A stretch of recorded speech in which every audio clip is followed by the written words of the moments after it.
Back again on the Sports Zone. I am Mike Aglialoro.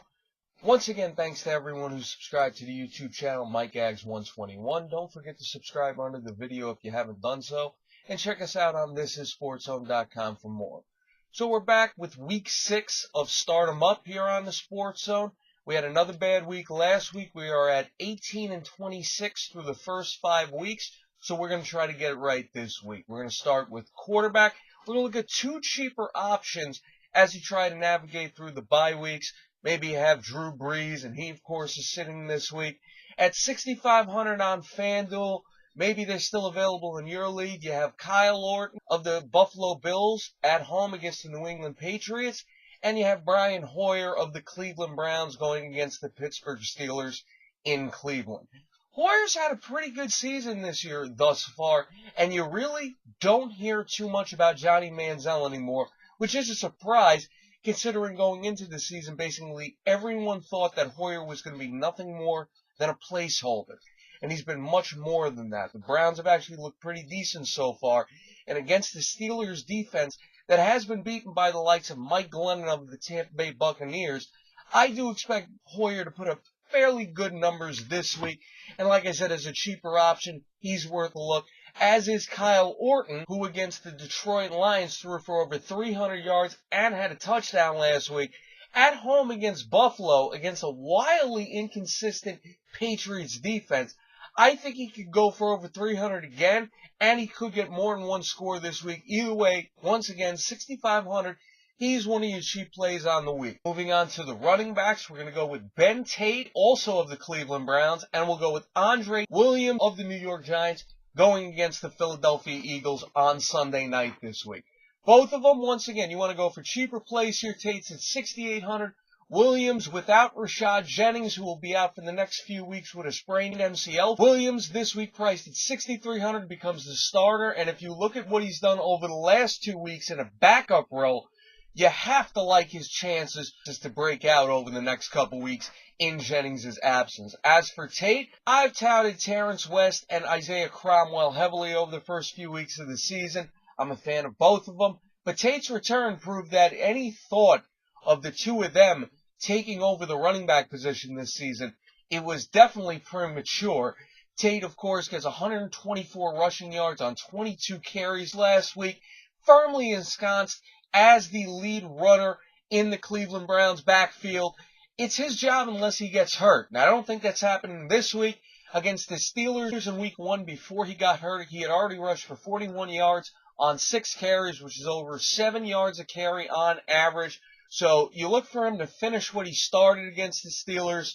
And for those who own Terrence West and Isaiah Cromwell, you're going to have to wait till later in the season.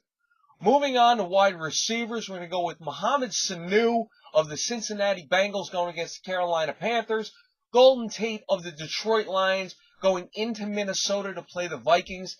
And Justin Hunter of the Tennessee Titans against the Jacksonville Jaguars. All three of them very cheaply priced. Tate at 6,400, Sanu at 6,000, who becomes one of the best plays on the week, with A.J. Green expected to miss this Sunday's game with an injury. He's already produced heavily over the last few weeks, averaging over 10 yards a game in the last 3 games. So you got to like his chances against the Panthers defense that has been exposed this season. Look for him to break off at least one big score this week. As for Golden Tate, Calvin Johnson has basically been a decoy over the last 2 weeks with only 3 catches in that time. He may very well miss Sunday's game against the Vikings. So Tate, who has been on fire over the last 2 games, look for that to continue against the susceptible Vikings defense.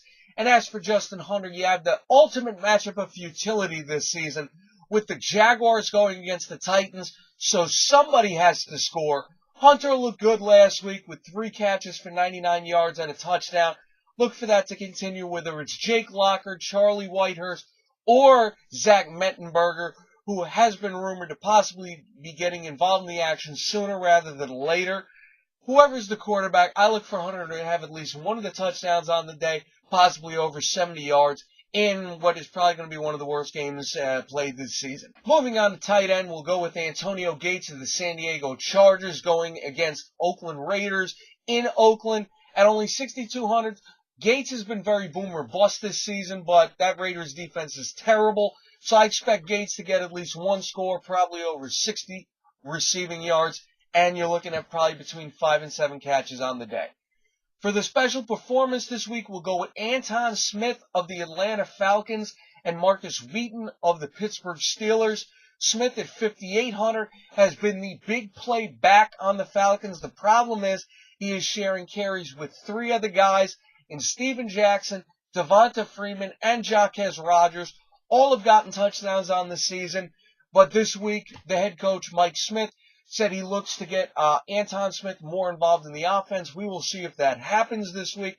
But I look for him to break off at least one really big score. If anybody's going to put up the big play in this offense, it is Smith, who's averaged over 17 yards on his 17 carries. On his 17 total touches, he's already got 4 touchdowns. So put him in this week. And for Markus Wheaton, he hasn't exactly been very good over the last few weeks. He's actually gotten worse since his double-digit game, the first game of the season. But against the Browns defense that he did put up that double-digit game against, you know the Browns defense has Joe Hayden, so they're generally pretty good against the number 1 wide receiver, even though we'll see if that happens with Antonio Brown. The bottom line is they are weak at defending the team's number 2 option. So look for Wheaton to exploit that. I look for at least 1 touchdown and over 70 receiving yards.